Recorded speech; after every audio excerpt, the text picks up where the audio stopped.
Muito bom dia a todos. Excelentíssimo Sr. Secretário de Estado do Turismo, Dr. Pedro Machado. Excelentíssima Sra. Diretora da Direção dos Serviços de Turismo de Macau, Dra. Maria Helena de Sena Fernandes. Excelentíssimo Sr. Presidente da APAV, Dr. Pedro Costa Ferreira, queria, nas vossas pessoas, cumprimentar todos os presentes. Caro Pedro Costa Ferreira, agradeço desde já o amável convite para a sessão de abertura deste importante congresso, que já vai na sua edição número 50. É um prazer poder regressar a Macau, a este magnífico país, e aqui vir para ouvir e poder falar sobre turismo.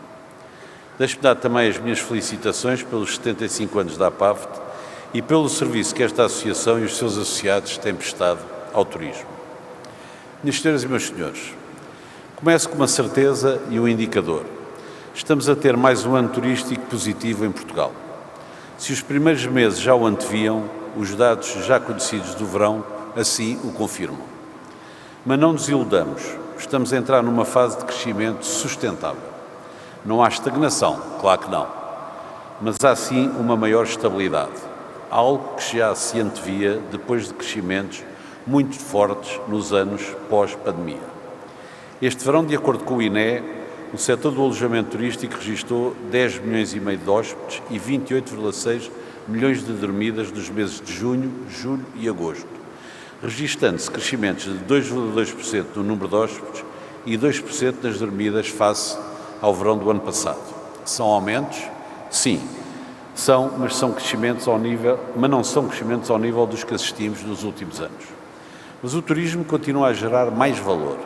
Em termos gerais, e no seguimento do que vem sendo habitual nos últimos anos, os proveitos totais em junho, julho e agosto atingiram 2,7 mil milhões de euros, um aumento de 7,4% em relação à época alta do verão do ano passado. E deixa-me aqui destacar um dado muito significativo. As dormidas de residentes aumentaram 5,5% este verão, ultrapassando os 9 milhões. Destes dados, retiram-se duas conclusões e um alerta. Os turistas portugueses estão a crescer e deles depende muito o crescimento do turismo este ano. As dormidas têm um crescimento menor em relação aos outros anos, mas os turistas que recebemos criam mais valor, já que gastam mais e contribuem para um turismo de maior qualidade. Por outro lado, deparamos com algo que há muito alertamos. Sem um novo aeroporto, muito dificilmente teremos crescimento no turismo. Há decisões estratégicas que têm que ser tomadas e há que colocar em prática, com rapidez, medidas essenciais para que o turismo em Portugal continue a ser uma atividade dinâmica, com grande capacidade de gerar valor em praticamente todas as regiões do país.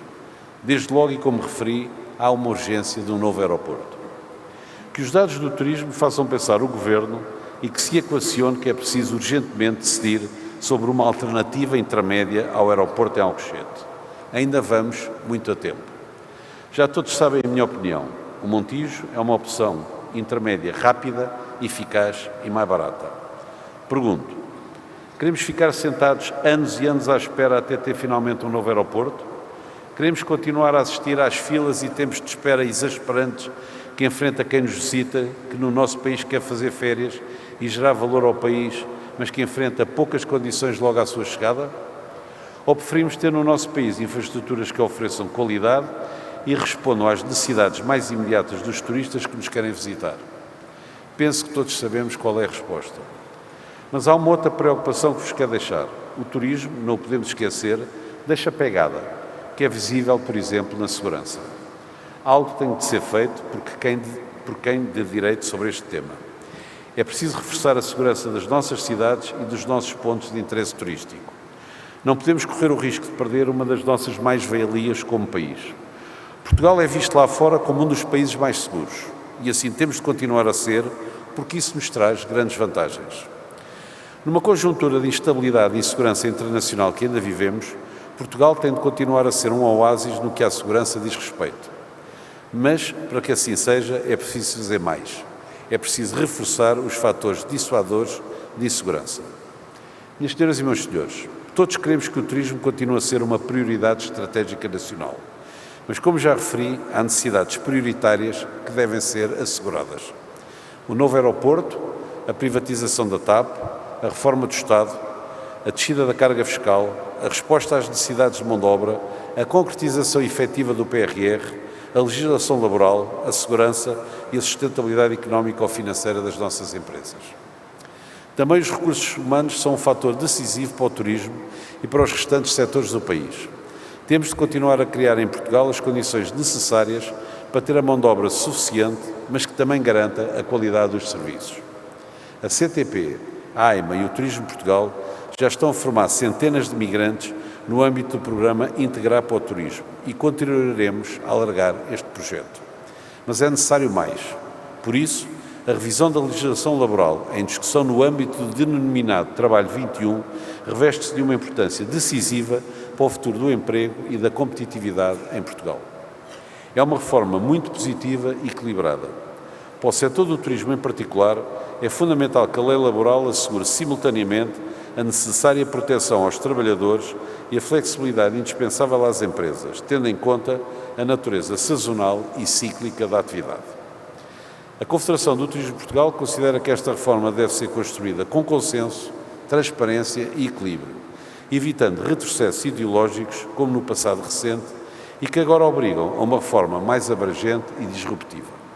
Por isso, a CTP considera ser extemporânea e desproporcionada a convocação de uma greve geral anunciada pelas centrais sindicais, CGTP e UGT.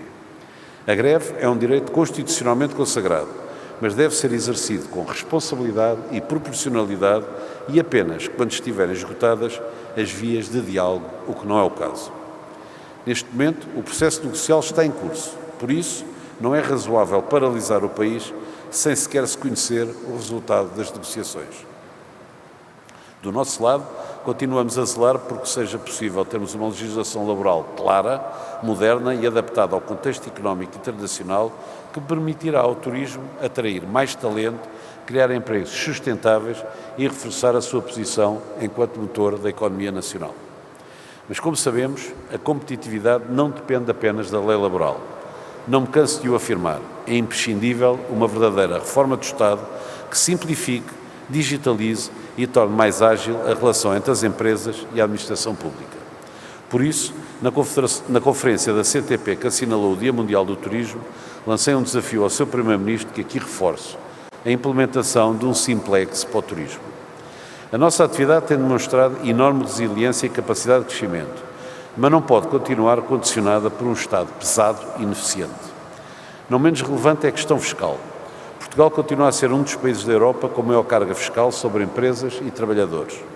Esta realidade limita a capacidade de investimento, de pagamento de melhores salários e de reforço da competitividade externa e de internacionalização das nossas empresas, nomeadamente no turismo.